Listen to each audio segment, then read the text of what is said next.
hook it up through Messenger. How'd you get on? Mike sent me a text. All right, well, we're going and begin.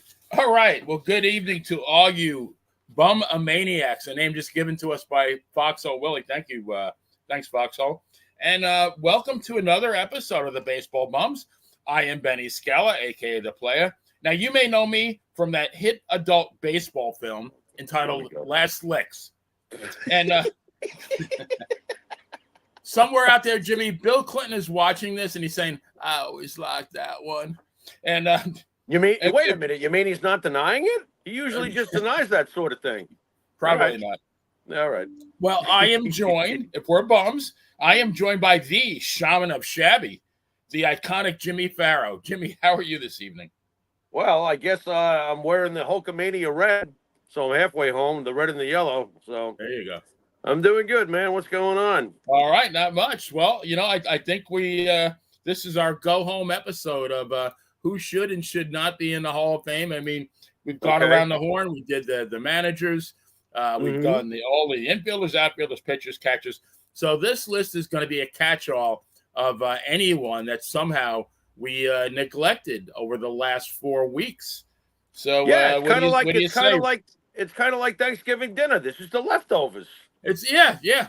Hopefully we can get a good meal together. So what do you say? Maybe we can induct another player or two. I don't know. We'll see. We'll see who we got. Who's in the leftover scraps there? You know, some leftovers. Let's do it. All right. They're not always so good. Some leftovers don't reheat so well. But we'll see what we got. Like leftover fish. You know, it's good for a couple of days. Dude, I won't even eat fresh fish. But that's I know, right? Oy, go ahead. Fish is like people visiting. You know, it goes bad after a couple of days. Yeah, I got this thing about foods that smell like feet, like fish and eggs. But I've learned to like eggs a lot, which is weird. I didn't think that would ever happen. I know, when you go to 7-Eleven, there's a sign: "Do not put fish in the microwave." I think the penalty is deportation. Could you imagine putting a 7-Eleven quality fish into a 7-Eleven? Were you trying to kill yourself? I mean, yeah. Oh my God! Got a lunch break. You throw a cod sandwich in the microwave. That's like gas station sushi, bro. What are you? Yeah. What are you doing? All righty. Well, let's get the show on the road ski here. So first of all, we have Le Grand Orange, as they said in Montreal. Daniel Joseph, a.k.a. Rusty Staub. Wow. 6-time All-Star. Yeah, amazing. We didn't bring him up. 6-time All-Star. Yeah. 2,716 hits. Wow. 292 homers. 1,466 ribbies. Career 282 batting average. 4 top 20 MVPs. Now, Jimmy, what I did is I included wins against replacement. I know we're not like the greatest fans, but just as another reference point. So his is a 45.7, which, not great, but, as a reference point, you got a guy like Earl Combs at a 45.1, and you got Lou Brock at a 45.3. Right. Well, Earl Combs was like a 323 career hitter, though. I mean, that's a big difference in batting average. There's like a 50-point differential there. Yeah. No, 41 points, whatever. Boy, my math is slow today. That's all right. He's close, right? Yeah, he's close. I can't do it, but he's got such nice numbers, though. I mean, he has a truckload of career RBIs. He's almost got 1,500 RBIs, right? Right. I'm a little surprised he didn't hit more home runs. I mean, he had good power, but I figured he'd be closer to 400 home runs. He really didn't hit in any hitter-friendly ballparks, I don't think. I mean, no, that's true, too. Yeah, was it Jarry Park in Montreal? Is that the name of it? Well, wasn't it Exhibition Stadium or whatever? Maybe, yeah. Like, yeah, it could have been. And then, or the Olympics, something to do with the Olympics. I think the stadium was originally built for the Olympics. I believe you're right. Honestly, after what I saw for the opening ceremony on the Olympics, I don't think I'll be watching any Olympics for maybe forever. I scratched that one off my list for sure. Yeah, that's off my list too. Well done, fellas. Great job over there in the Olympic Committee. I know, right? Yeah, great job. I gotta say, like Rusty's a close but no cigar. I think if he had an MVP or a couple of Gold Gloves or a couple of World Series, a batting title, Rookie of the Year, None of those. Just consistent year after year. I mean, Rusty felt like top of the card. I'll say that, using a wrestling analogy. He felt like he was top of the card, but I don't think there's enough there. Unfortunately, if he was closer to like a 300 batting average, maybe I'm looking for something to make me push him over the top, and I really can't find it.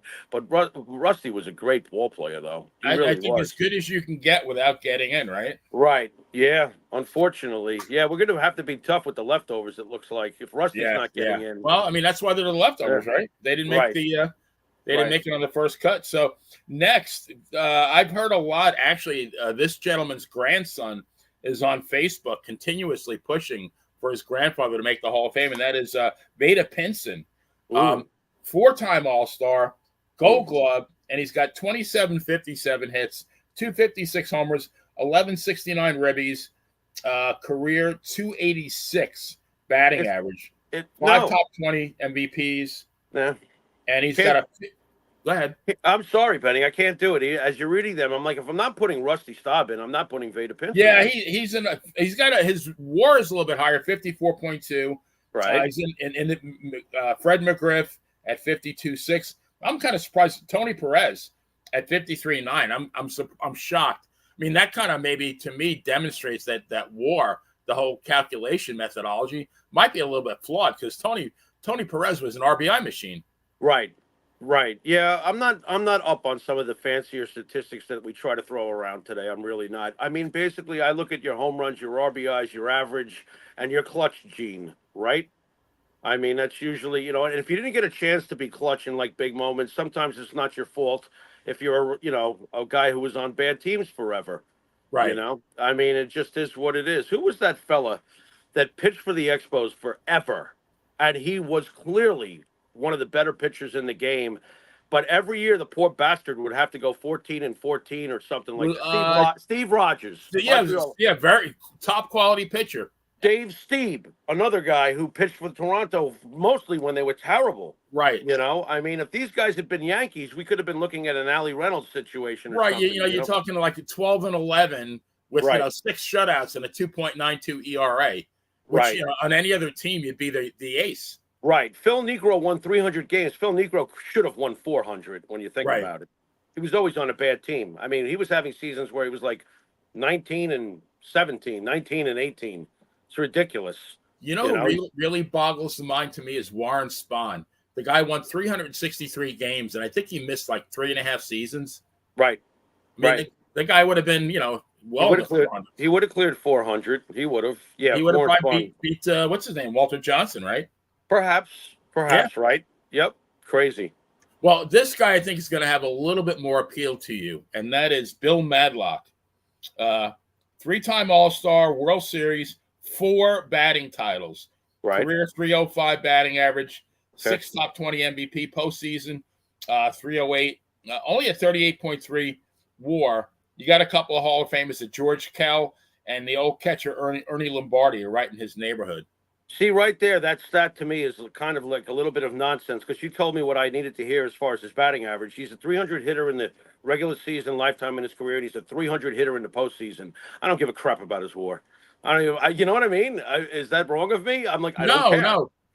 Like I said, I think it's a flawed stat. I mean, people live and die, and I'm kind of like you, though. I mean, I threw it in there as one extra reference, but no, I'm glad you did, though. I mean, when you lead the league in the whole league in batting 4 times, you're upper echelon. You're in the top 5%. Okay, now before I make a definitive choice, though, I need to know very important things. How many home runs for his career, RBIs, and how many hits did he have in his career? Let's see, Madlock.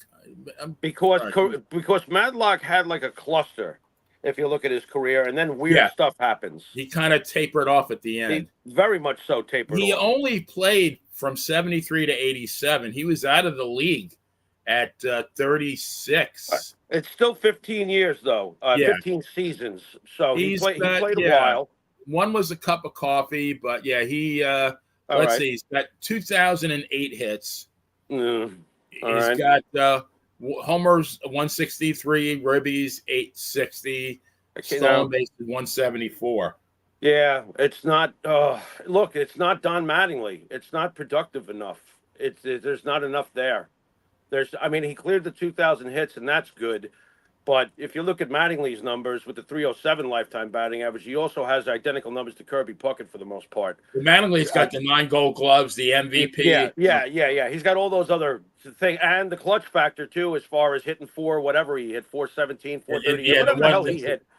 In the postseason, 444, I think he hit. Yeah, with the home runs and stuff, especially the one into the bleachers when the roof caved in at Yankee Stadium. He was very clutch. So he's short, man. I hate doing that though. The 305 batting average is a beautiful thing, but to be fair, to be accurate, Madlock was on a 320 plus lifetime career batting average when he was really rolling. He was looking like a first ballot Hall of Famer, and then he fell off the face of the earth. Damn it. Yeah. I got to go with no. Like if he had maybe, can you eclipse 1,000 RBIs for me? I mean, that one hurts. So, yeah, let me, he kind of did like ebbs and flows. So he won the batting title in 75 with the Cubs with a 354 batting average. Wow. 76, he follows it up, wins again at 339. Right. But then Fantastic. He goes 302, 309, 298, 261. Right. Now he's with the Pirates. In 1980, hits 277. Then rebounds in 81, wins the batting title with a 341. Crazy. That's crazy. Yeah, then 319, and then wins it again in 82 with a 323. But then he goes to 253, 275. Yeah. What happened? He fell off the face of the earth. I mean, he peaked at like 32. It was all downhill after that. What do you think, Benny? This one's painful. I mean, I brought him up too, so it's my fault. But I mean, the batting average in. I'm not sure about everything else though. And he got one Gold Glove? Did he win any Gold Gloves? I mean, no Gold Gloves. No Gold Gloves. Yeah. Didn't hit 100 home runs. Didn't knock in 1,000 runs. Kind of had like maybe 5 great seasons. Ugh. Yeah. And not on a Mattingly level either, as we just discussed. No. I mean, if Mattingly's not in, certainly Bill I think Mattingly was a 5 times the ball player Madlock was. Oh, yeah. No doubt about it. It's rough. It's really rough. I'm going to have to say no. Ugh. Yeah. I figured that would be our most controversial one. Yeah, that one was tough. Be close. Al Oliver.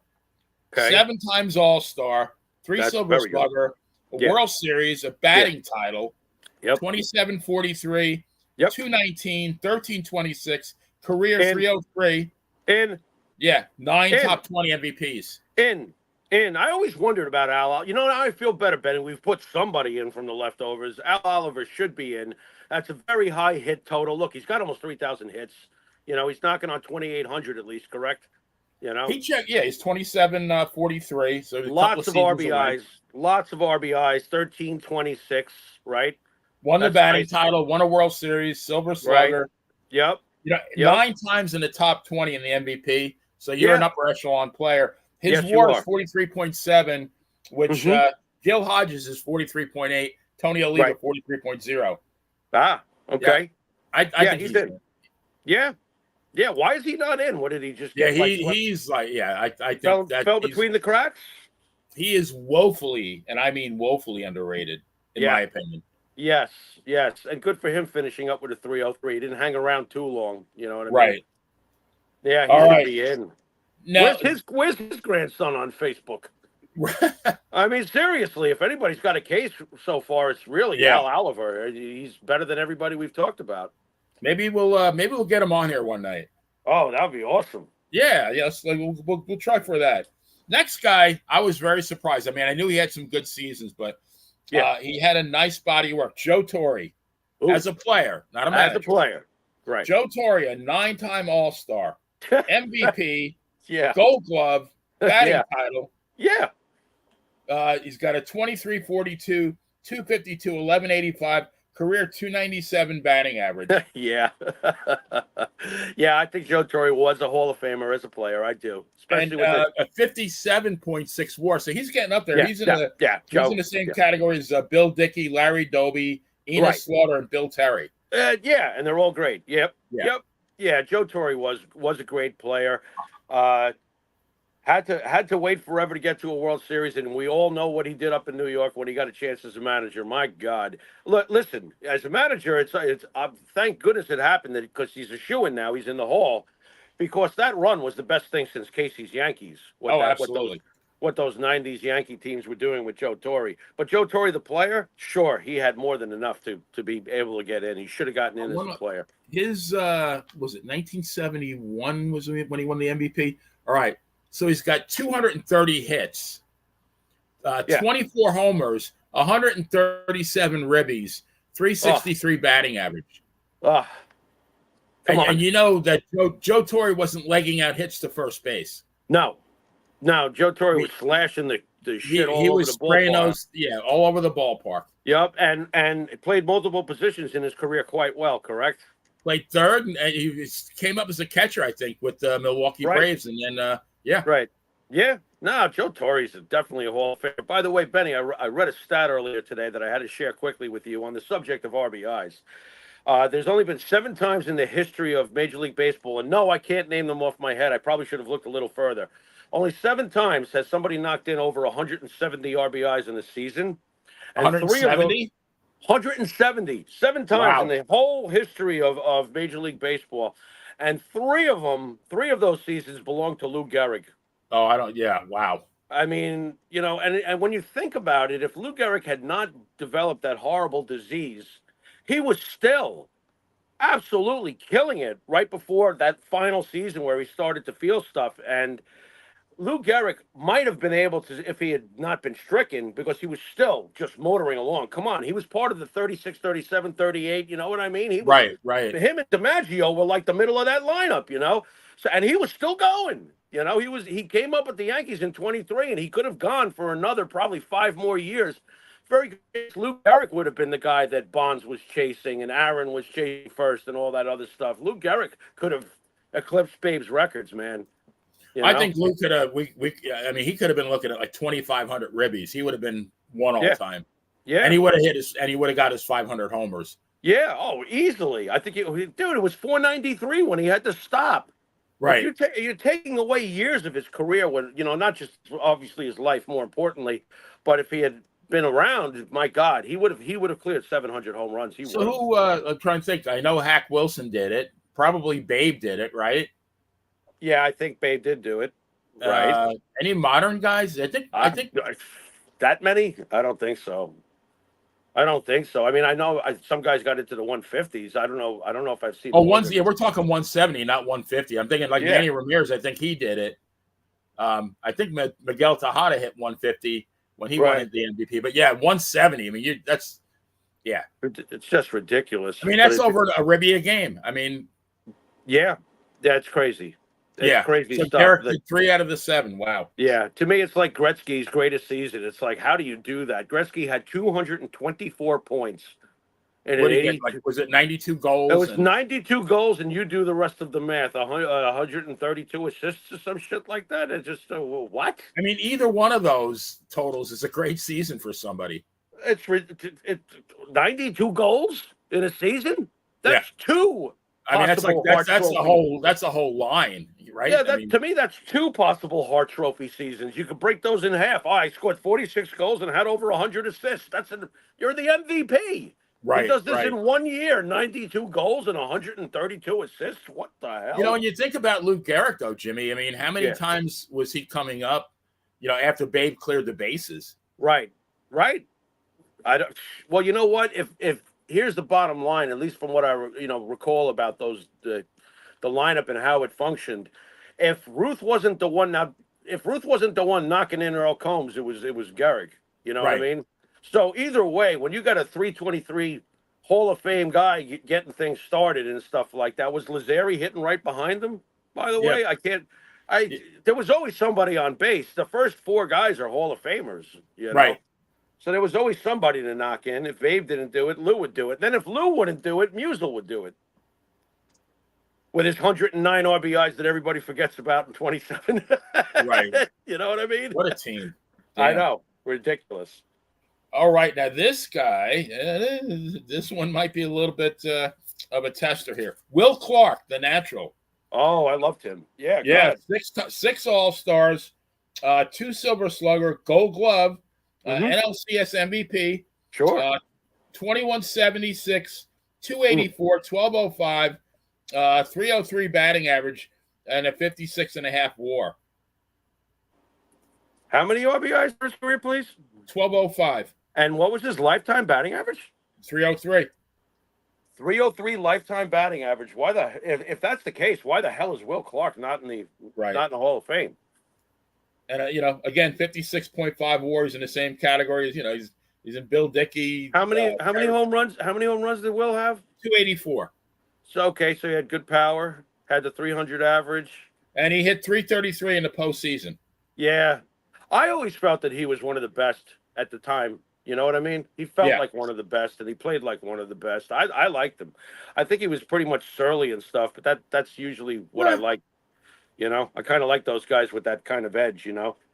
If you get a base hit, and you come up to first, I don't want to have a conversation with you. No. I hate when that happens. They're practically like splitting Twinkies. No, if you're on first base, that means you're going to score a run. That means you're taking money out of my pocket if I lose the game. Why do I like you? Right. I like you after the game. Right. I totally agree. And by the way, that's the way it should be. I was able to do that when I played. I mean, like we hated each other during the game. Afterwards, we're having ice cream. Yeah. Yeah. It is what it is. But once the game starts, fuck that. Let me take a quick look. I want to see Will Clark. Yeah. Surprised about the batting average. I didn't think he hit 300 for his career. 303. Then I don't understand why he's not in. That doesn't make sense to me. And he left. He got out of the game. His last season was in 2000 at the age of 36. He split the season with Baltimore and the Cardinals. He hit 301 for the Orioles and 345. Wow. For the Cardinals. Combined 319 batting average. I'm wondering, so he wound up with 21 homers, 70 ribbies in 130 games. Why didn't he play a couple more years? I don't know. What happened? Did he have an injury? I don't get that. Was he on the steroid list or something? I mean, did he like want to get out of the game before the shit hit the fan? I don't know. I don't know. He didn't strike me as some steroid head, that's for sure. Right? His lowest batting average, Jimmy. His lowest batting average was 283. Listen, Will Clark was really awesome, and you're telling me he's a 300 career hitter on top of everything else? Nah, this is stupid. What is this?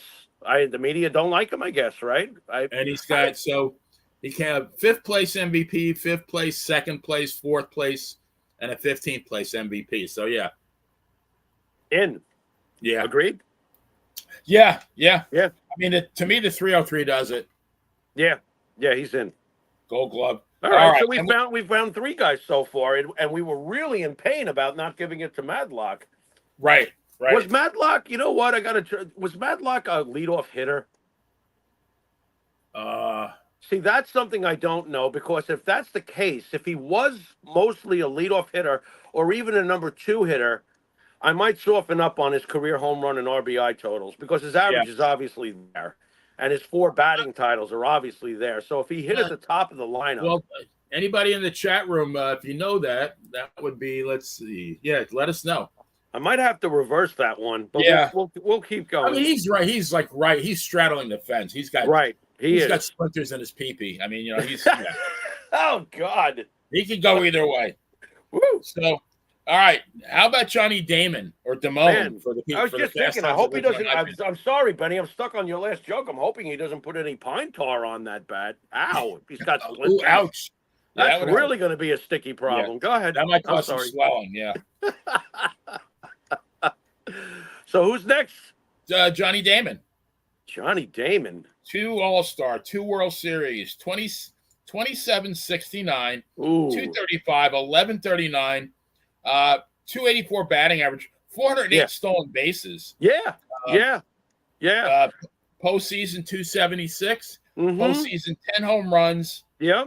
And he's got another one. He's got a 56.3 WAR. He's in the same, he's up there with who else? You got with Torrey. And Will Clark, same, almost an identical WAR. You know what? I mean, in Johnny Damon should be in the Hall of Fame. Absolutely. I mean, that guy was paid to do what for almost 20 years was to kickstart, right? To get things going, to make things happen with his legs. You got over 400 steals. How productive. Ton of RBIs, almost 2,800 career hits. Uh, Postseason, we all know about Johnny Damon. If you're a Boston Red Sox fan, you adore him. If you're a New York Yankees fan, you adore him. How many freaking guys can say that? Right. Okay? Yeah. How Beloved many? by the Not Yankees and the many. Red Sox. Not many. Not No. many. I mean, the Red Sox fans, I'm not sure how they feel today about Roger and Wade because Roger and Wade were clearly great Red Sox players. They should love them. But both came to the Yankees and contributed heavily. And the Yankee fans are very fond of Wade Boggs and Roger Clemens. So I wonder where they sit with that one. But I Yeah. know for sure that they love Damon. And I know for sure that we love Damon. The chat room is unanimous for Johnny Damon as well. Yes. So I think Nice job out there, folks. I agree. And 284 is a nice, solid lifetime batting average with everything else that he did. You know, if you had told me 260, okay, we got a problem.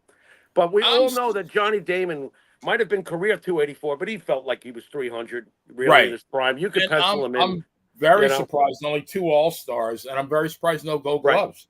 Just underappreciated. He was fine out there. I never considered him a problem. Johnny Damon. And look, he stole 2 bases on 1 play in the World Series, too. You know, well, always glad to have him on the team. Oh yeah, he's the real deal. All right, how about Moises Alou? Which this one just came up.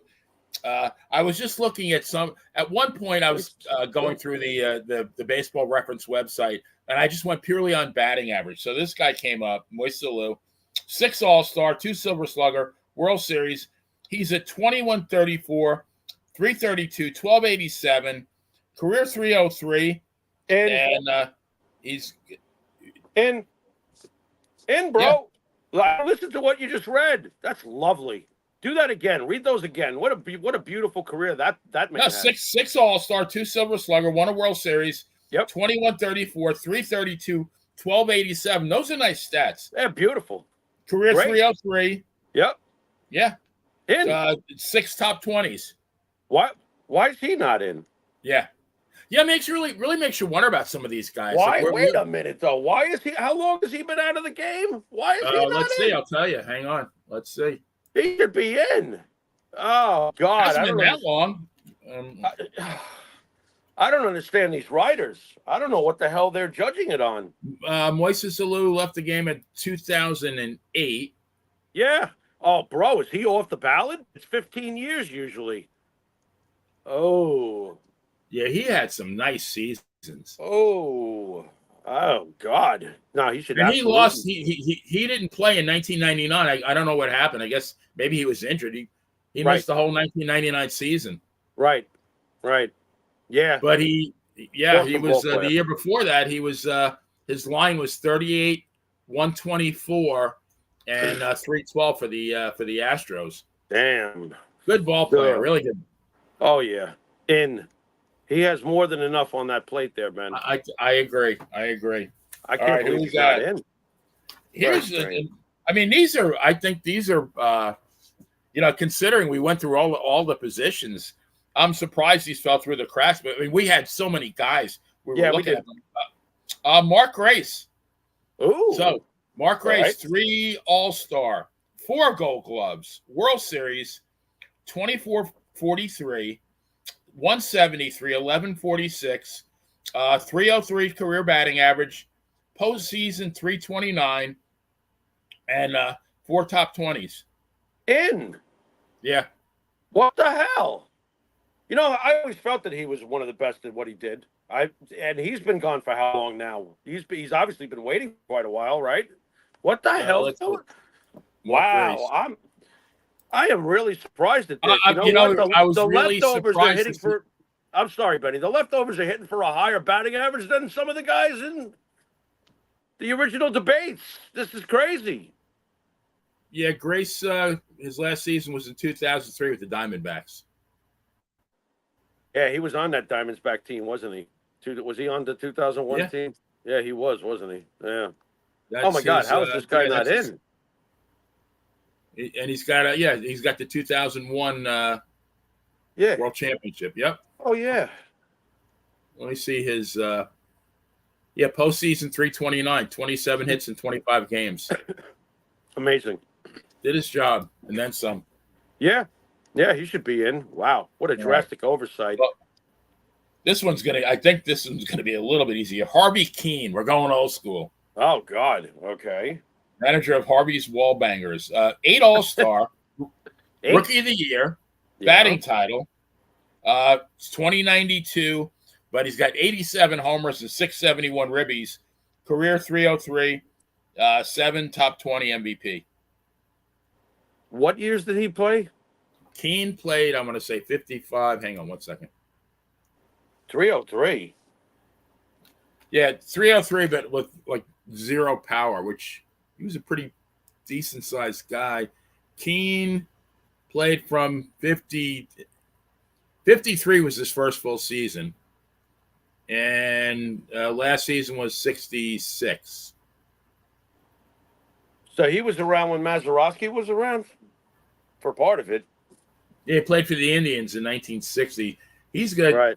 I mean, his first full season, he had 209 hits. Then he's got 201, 190, 196. He's got another 198. Pretty solid. Then he kind of tapered off. Another one like where, the first 7 or 8 seasons were phenomenal, and he kind of fell up a little. What was he like, a scrub the second half of his career? Is that what you get at?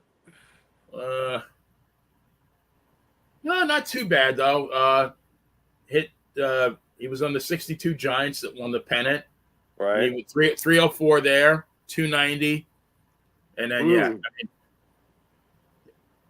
he was pretty much done at like 32. I don't know, man. He's got a batting average there for his career, 8-time All-Star, so it wasn't an accident, right? I think I was going to say, remember back in the day they played 2 All-Star games? Oh, he's got yes, but he's actually got, let's see, 1, 2, 3, 4, 5, 6, 7. He's got 7. He played a couple of games, a couple of years. Okay.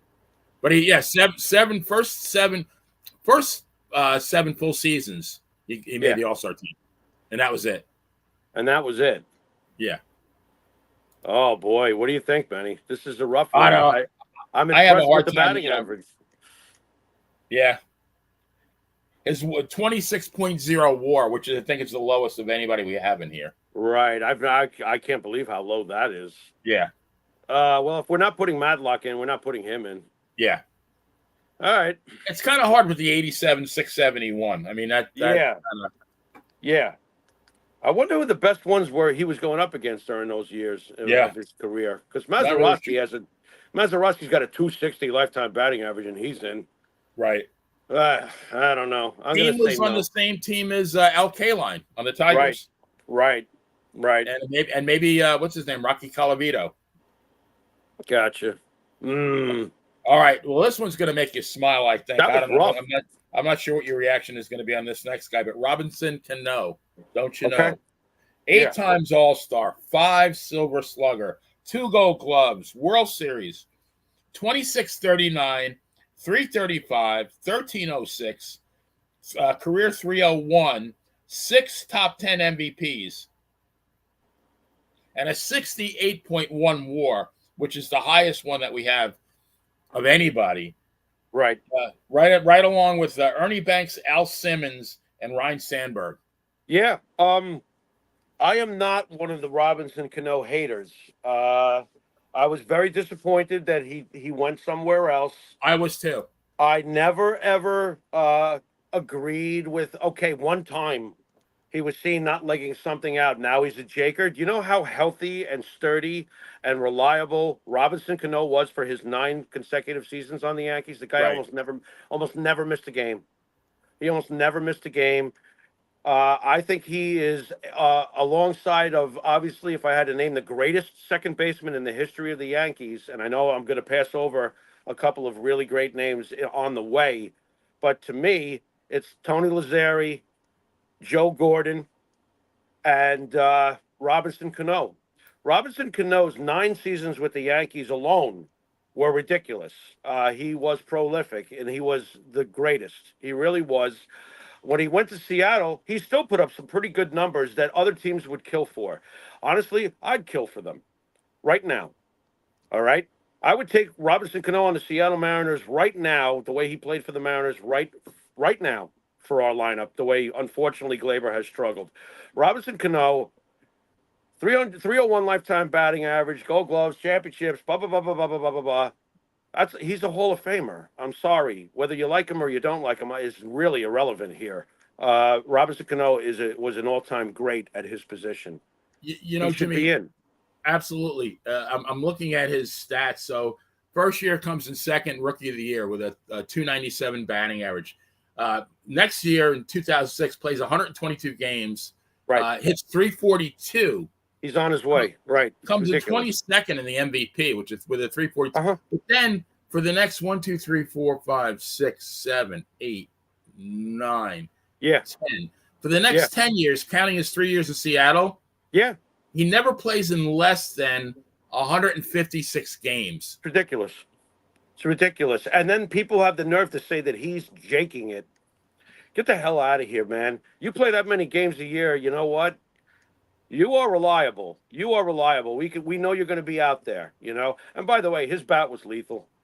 Absolutely lethal, you know? He played the game one speed, real calm, real professional, quite honestly. That's my opinion. I love the fact that he was always right here. You know, I love when they go up and down and go crazy, but you got to have some of those guys that are right here all the time. And that's really what Robinson Cano was. He was obviously, you know, a good teammate to his guys all those years. You know, I never heard of any crap between him and other players. He's fantastic. What did he not accomplish? Right. You know, unfortunately, you know, at the end, he crashed and burned and didn't get a shot for 3,000 hits because he was well on his way. He could have done it, but that doesn't take away from it. I believe that one day the Yankees, at the very least, should at least give him a plaque for his 9 years of service with the championship also, for what he did. Willie Randolph has a plaque. Played a little longer for the Yankees, but you're not going to tell me that Willie Randolph was Robinson Cano. You're not. It's not going to work. Robinson Cano was the best of the best with a Roberto Alomar kind of bat. You know what I'm saying? That guy was fucking great. Pardon my French. I mean, you know? Elite. So his last 4 seasons with the Yankees, came in third in the MVP in 2010. Won the Gold All-Star Gold Glove Silver Slugger. 2011, sixth in the MVP, All-Star and Silver Slugger. 2012, fourth in the MVP, All-Star Silver Slugger and a Gold Glove. And then fifth in the MVP with a silver. I mean, you're talking about and then his first season with Seattle makes the All-Star team fifth MVP. You got 5 consecutive top 6 MVP finishes. You're amongst the best in the game. Yeah. You agree with me that they should at least give him a plaque someday? He deserves to be recognized. One of my birthday is June 24th. 24 has always been my favorite number. Right. So yeah, I mean, I always loved Cano. I was heartbroken when he left. Oh, there's another number 24 that's got a plaque out there in the park, and that's Tino. Yep. But yeah. No, Robinson Cano was one of my all-time favorite Yankees. Oh, he was great. You could count on him every day. You know, Tommy Henrik had the name Old Reliable, but Old Reliable definitely fits Robinson Cano's time with us. He never missed the game. Never missed the game. Now, this next guy, to me, is an enigma. Juan Gonzalez. Oh, here we go. I can't wait to hear this. Go ahead. All right. 3 All-Stars, 6 Silver Sluggers, 2 MVPs, 1,936 hits, 434 homers, 1,404 ribbies, career 295. 7 top 20, postseason hit 290 with 8 homers in 15 games. He's got a low WAR, 38.7. Yeah. Don't care.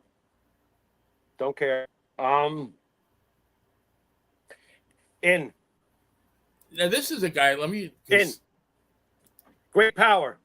The guy was a bad mamma jamma. By the way, that's disgraceful. How do you win 6 Silver Slugger awards and only get elected 3 All-Star games, by the way? What's that? That doesn't make any sense to me. That makes no sense to me. A prolific home run and RBI machine with a high enough batting average. Like if you had told me again, 265, 275 even, no. but 295 with 434 career home runs and what 1,400 RBIs or so. You said Yep, something like that. 1404. Stop right there. In. So, Plus, you're yeah, telling me in the postseason he hit 8 home runs in 15 games. You want to prorate that for me, Benny? How many home runs does that average out to for 162 games? about What? 87. Hey, come on. I always thought he was one of the best. I was always afraid when he came to the plate. You know, I didn't want to see him at the plate. No, So he's in. his 96, he won the first MVP. His line was 47, 144, There's those RBIs. 314. Yeah, Next there's those year, RBIs. Yep. 42, 131, 296. 131. Came in ninth in the MVP. Nice. The next year, Wait 45. a minute, stop, Benny, stop. Oh, I'm sorry, bro. 136 RBIs, and he's ninth in the MVP voting. Oh, my God. He won it the next year, though, with 45, 157. Wow. There's the 150. Wow. Yep. Yeah. Nice. He's got 2 MVP seasons, you said, right? Yeah, two out of the 3 years. Wow. Oh, my God. I think he did enough, Benny. I think he was one of the most dominant sluggers of the 90s. Easily. He did enough. He did enough. Hit for average. Yep. Yeah, I don't know how he only has 3 All-Stars if he had 6 silver sluggers. I don't know either. Maybe it was the position he played. There was a lot of him there with a lot of great hitters at the time. Right. You know. But I can't penalize him for that. That's just he's got a very impressive amount of home runs for his career, very impressive amount of RBIs. The batting average is very impressive. You know, I think he did. I think he did enough. Juan was an RBI monster. Absolutely, he was. I think he should be in. A masher, definitely a masher. All right, this one might be a little bit easier. Joe Carter, 5 All-Stars, 2 Silver Sluggers, 2 World Series.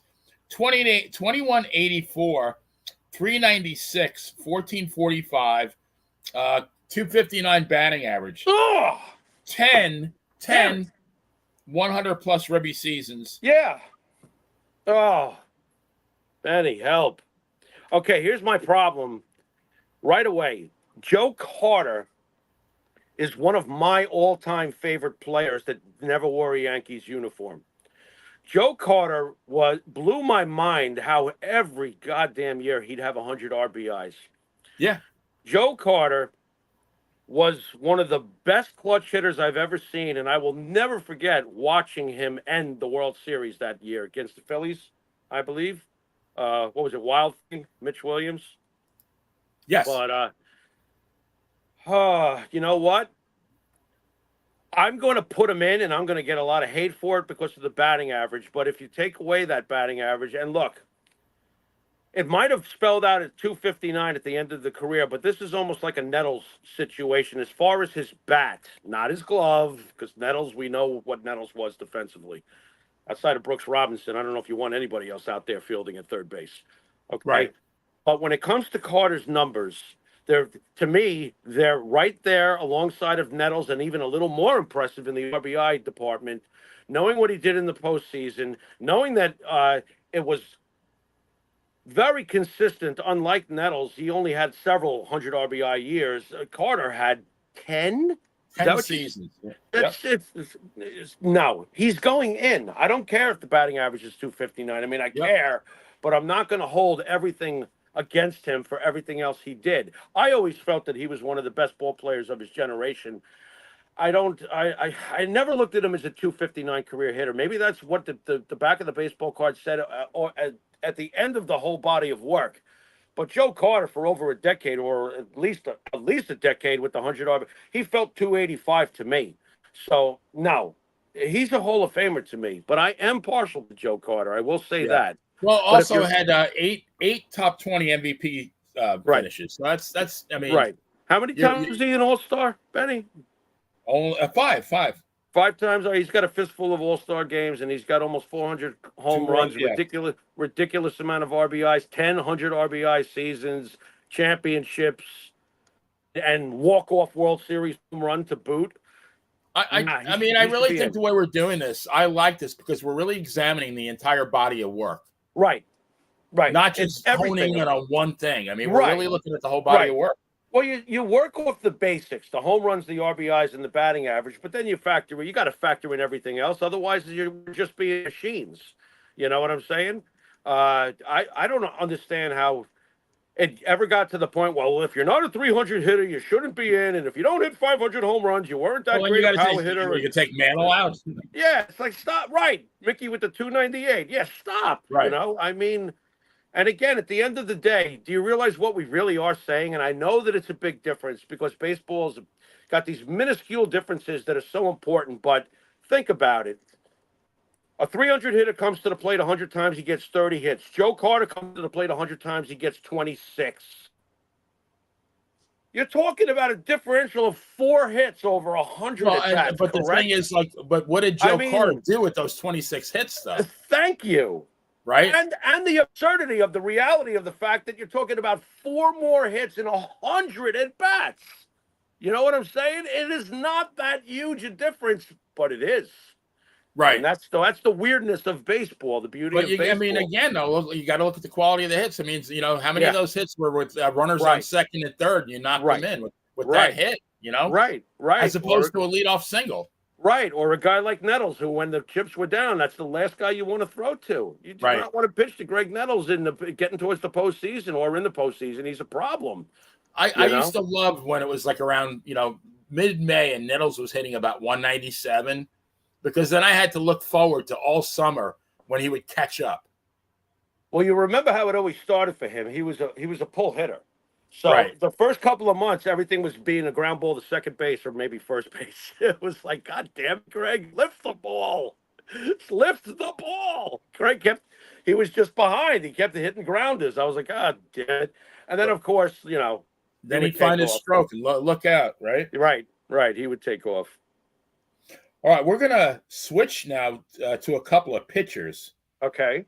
First guy, one of my favorite pitchers, recent guy, Tim Hudson.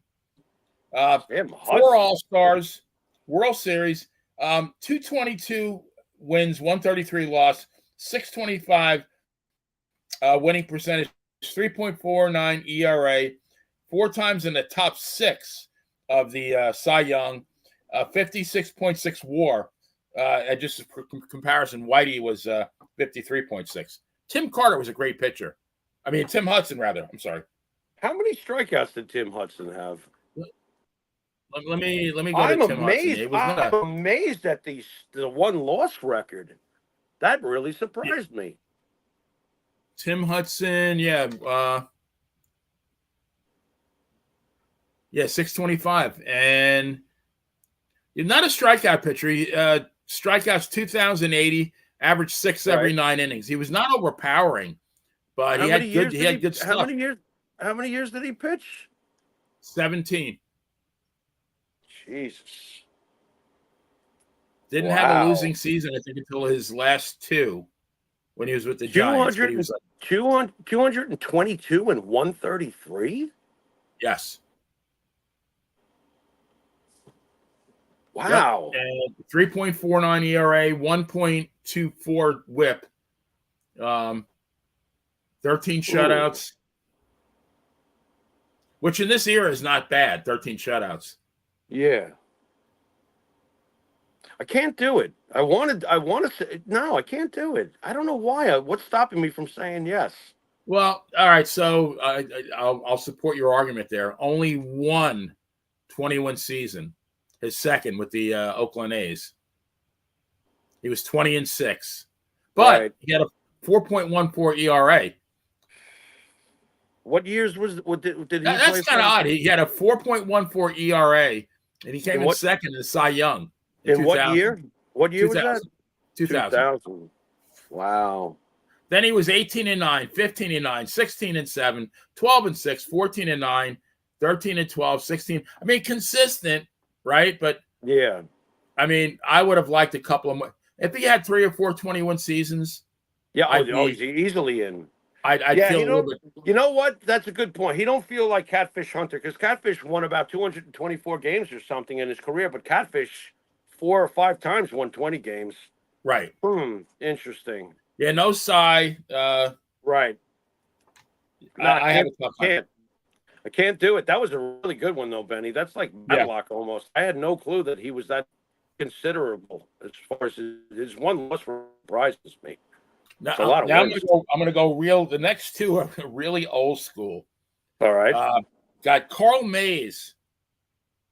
All right. Okay. 4 World Series, 207 and 126. So a 622 winning percentage, 2.92 ERA. Yeah. In the postseason, 3-4, but a 2.35 ERA. Okay. And a 51.3 WAR. Great pitcher back in the day. Let me drill into him a little bit. He's known for a very bad thing, of course. You want to tell the audience at home what that is? Yeah, he killed was his name Ben Chapman of the Cleveland Indians. I think the only fatality in the history of Major League Baseball. Right. Now, Mays. Now he's got 207. Hudson had 222. Mays had 1, 2, 3, 4. He had 5 20-win seasons. How many years did he pitch?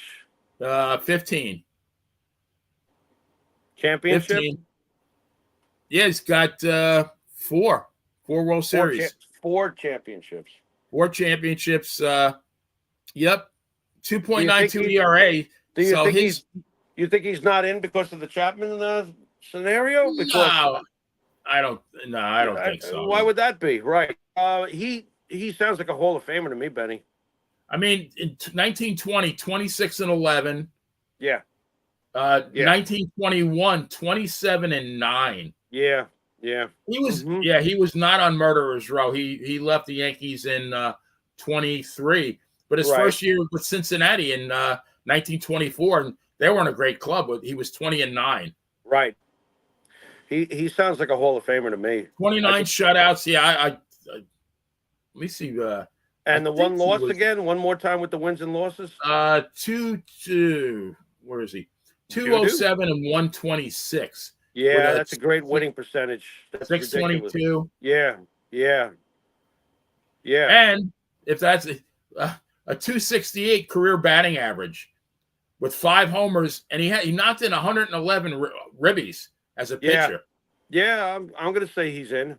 I like long overdue. Do you think it's because he's measured against the guys, at his time? I mean, for God's sakes, if you're going to measure him to Christy Mathewson, or Walter Johnson, or Cy Young, or Grover Cleveland Alexander. Pete Alexander, right, exactly. Then, of course, no. But if you're looking at him from how we, what we've seen happen with baseball over all the years, you're talking about a pitcher with a 622 winning percentage who went over 200 career wins and has rings and could hit.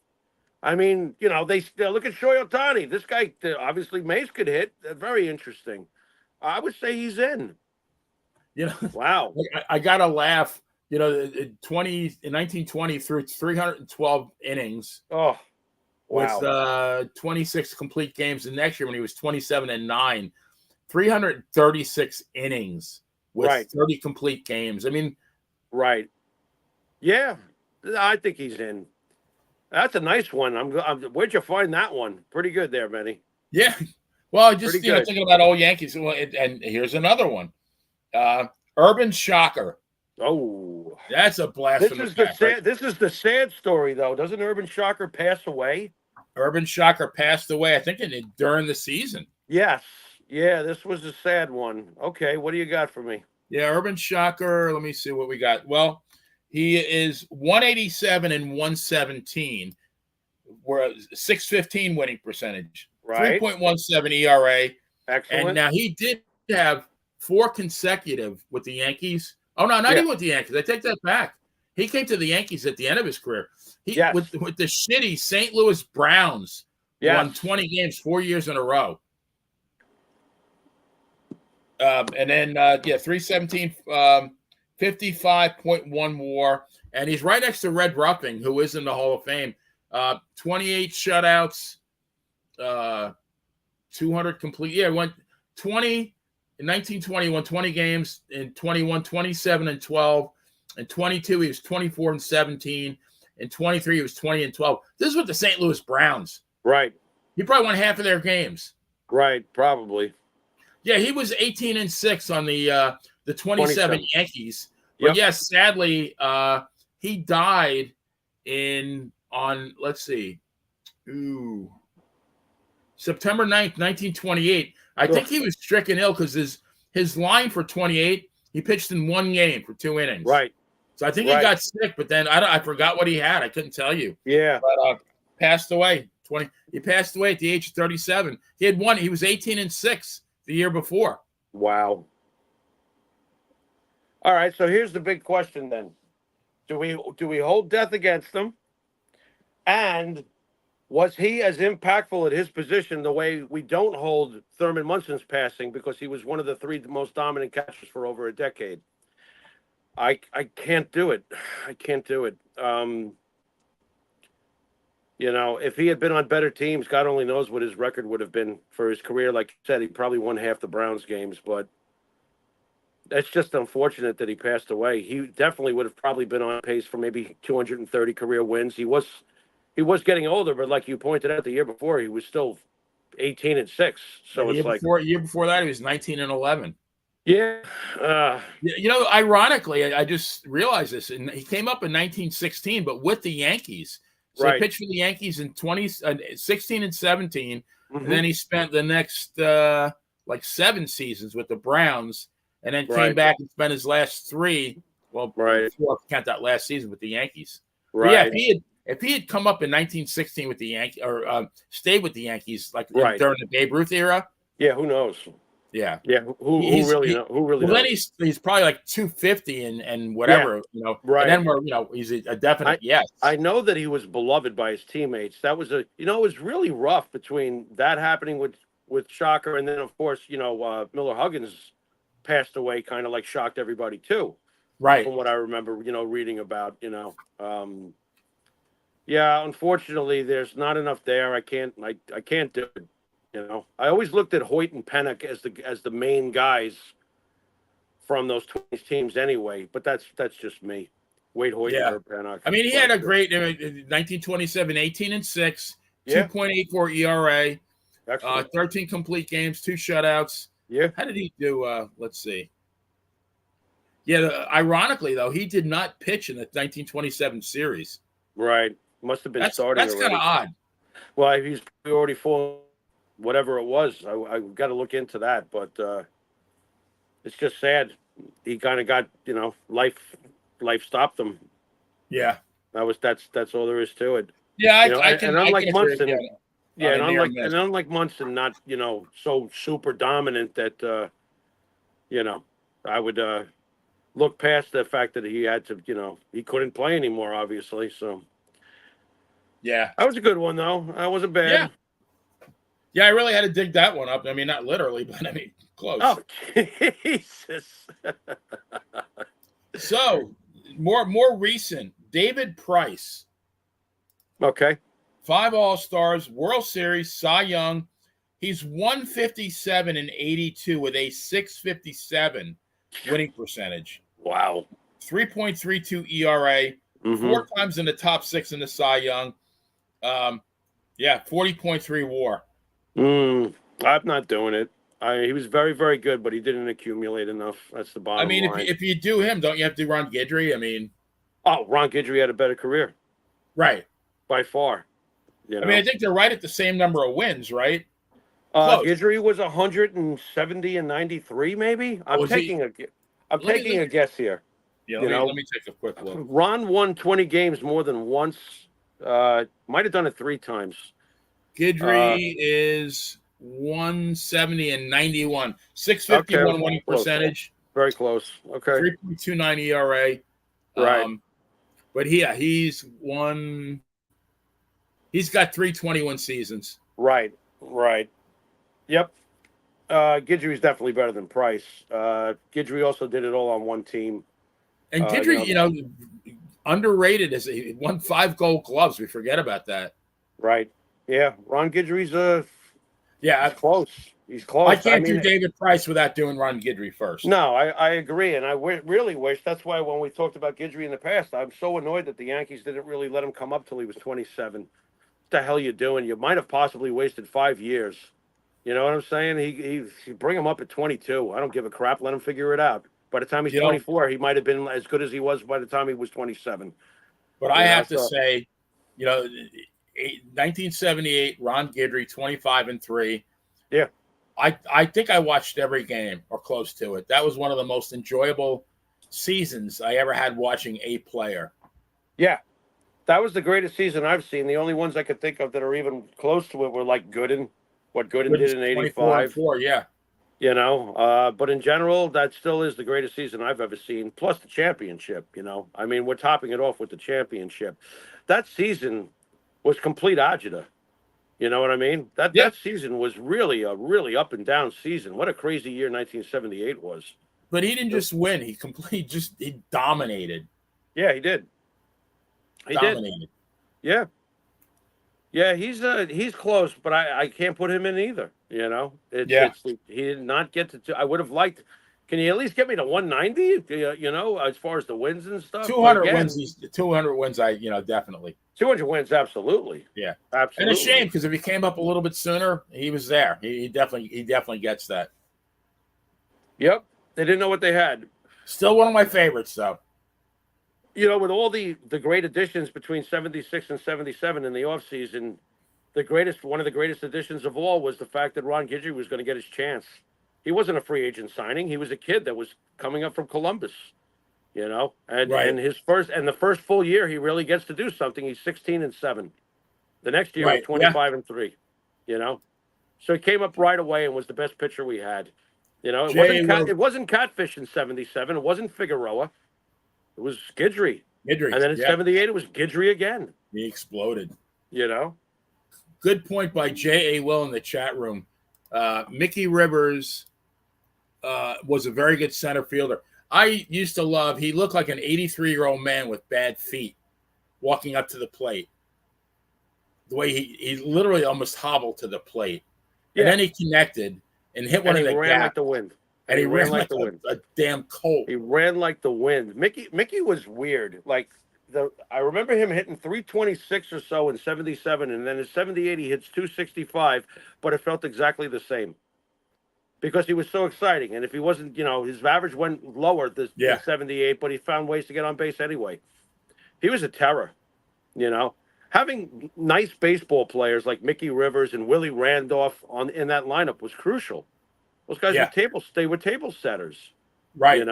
Bucky Dent to a lesser extent. But these guys got on base. And Munson, Jackson, Nettles, and Chambliss. Chambliss is always the afterthought, by the way. Right. But Chambliss with his 90-plus RBIs during those championship years every year. Great first baseman, too. Yeah. Yeah. He's very underappreciated. I think he's very underrated, Chambliss. Yeah. Yeah, he was. He gave us 7 great years. I think he was here 7 years. Solid player. Yeah, he was excellent. All right, last guy on this list, Jimmy. Believe it or not, we're heading home here. Andres Galarraga. Ooh, the big cat cheese. Go ahead. 5 All-Star, 2 Silver Slugger, 2 Gold Gloves, batting title, 23-33, 399, 1425, career 288, 6 top 10 MVP. I'm laughing at the 399 home runs. What, they couldn't give him one more? Right. Do like Mr. 3000, Bernie Mac, right? You can't. Just bring him back like a year later for like a homestand or something. Swing for the fences, Andre. Go for it. And have the other team just lay down and just bunt one and do an inside the park job. Yeah, I might cause a little controversy here, but I believe that Andres Galarraga is a Hall of Famer. The same way I believe Juan Gonzalez is a Hall of Famer. Andres Galarraga was a bad motherfucker. You did not want to be dealing with Andres Galarraga. And he was good for how many years? How long of a career did he have? He probably played at least 15 years, right? Let me see. Andres Galarraga was awesome. 399 home runs. That's hilarious. So close. Yeah. Galarraga came up in 85, and he played till a little bit in 2004. His last full season was in 2003. So 19 years. Now, he also, 1999, did not play. So he would have been that would have been his 400 home runs, right? Oh, yeah, easily. But either way, how many RBIs? A shit ton of RBIs, dude. But yeah, again, so for 1996 with the Rockies, 47, 150, 304. Yeah. Next year, 41, 140, 318, Jesus. 44, 121, 305. Wow.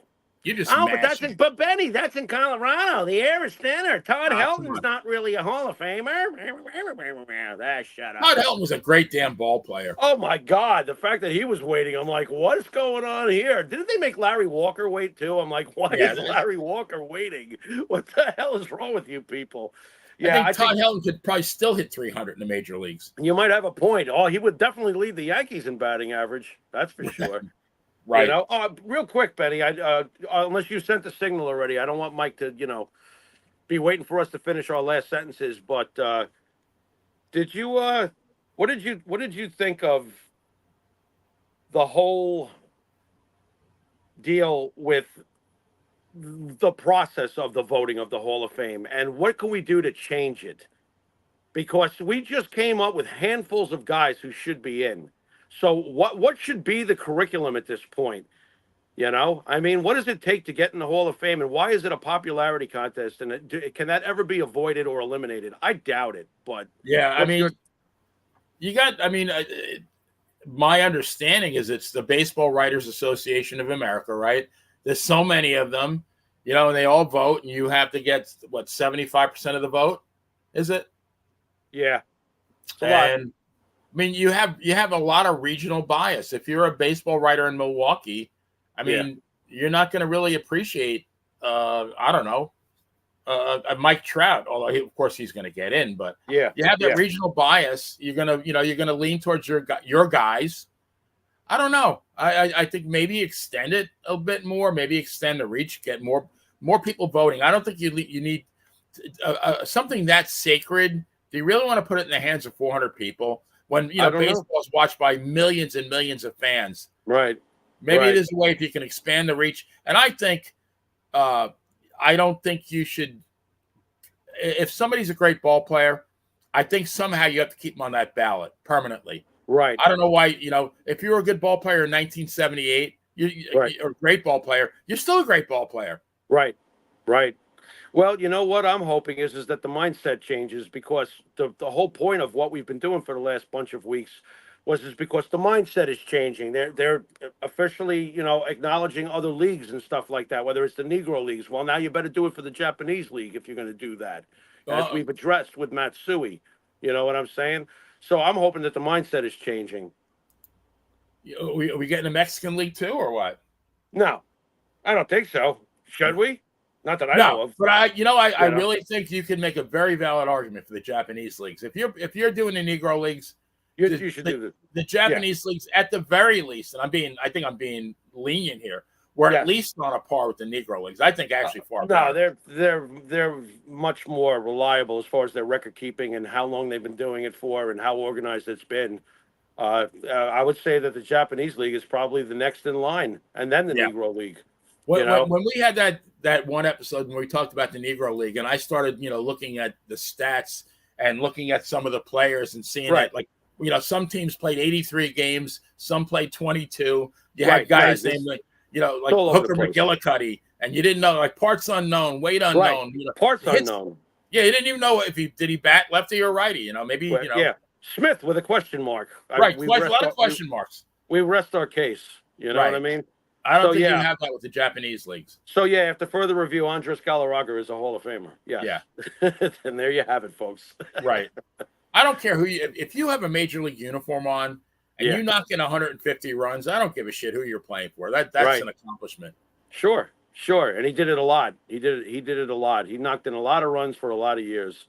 Yep, I think he's a Hall of Famer. I mean, for a big guy like that, too, he won a batting title. So, I mean, that's kind of, overlooked, too. Yep. Nope, that's a great player. If he was a Yankee, he'd have his number retired. Right. You know what I mean?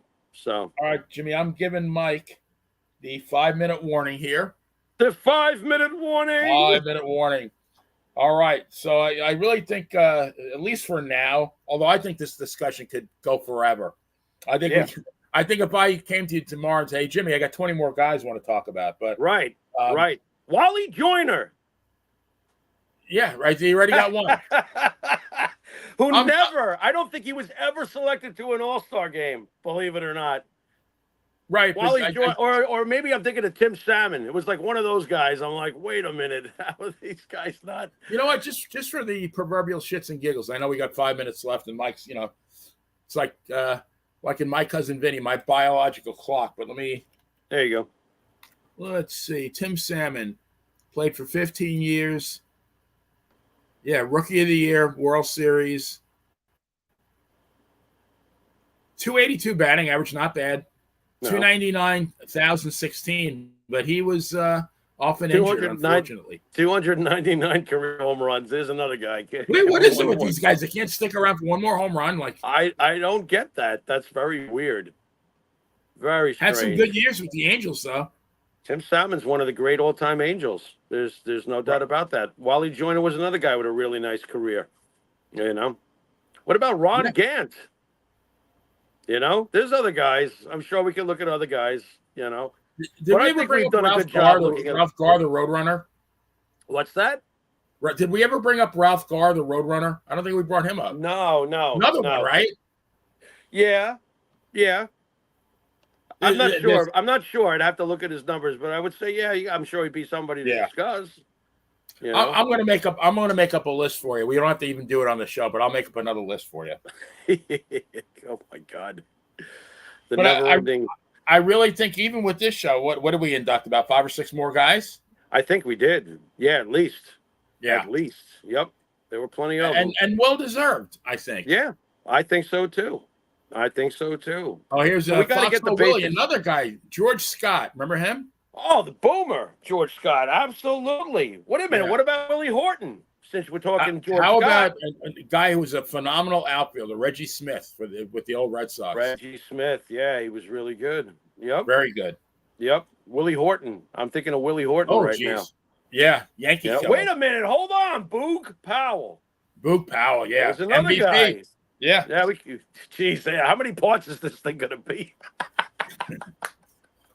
I don't know, my 70th birthday is approaching. I think we're still going to be talking about this. There we go. Well, you should be in the Hall of Fame, damn it. Yeah, absolutely. So definitely want to thank our listeners for their weekly support. And If you like our show, please share it with all your friends and maybe even Gladys in accounting at work.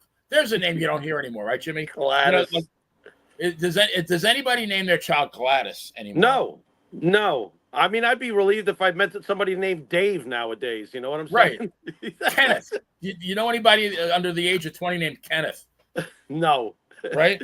But, Jimmy, as much as we love doing this, and I really think we're doing a bang-up job, sadly, the views aren't matching the content. And I know I can speak for you and saying I have no desire to be duplicating who is it, Lawler and Funk in the empty Mid-South Coliseum. Yeah, that's terrible. Right? So please like and subscribe, and do not forget to tune in. We got a great week this week. Got True Crime tomorrow night. We're going to be talking about Chris Benoit. Okay. And then Dan and Benny in the Ring. Tuesday night, we're going to be doing our SummerSlam predictions. Mm-hmm. On Wednesday, I'm really looking forward to this. Playa Unplugged. I have award-winning radio show talk host Jeff Katz. Jeff has been all over the country. Jeff is currently in Richmond, Virginia. He's been in Boston, Philadelphia, San Francisco, Charlotte. He's won awards from President Trump for his volunteerism. Just a great guy, great talk show host. I actually met him at Boogie's Wrestling Camp a couple of years ago, so I'm really, really looking forward to it. And then, of course, got the Monty and the Pharaoh show starring that guy over there every Thursday night. So. And we're still here. Mike didn't cut us off yet. So on behalf of the Pharaoh, this is the Playa. We're wishing you a safe week. And just remember that you can steal a bag in a grocery store. Actually, you can steal a bag on a baseball diamond, but don't steal one at the grocery store. Later, guys. Later.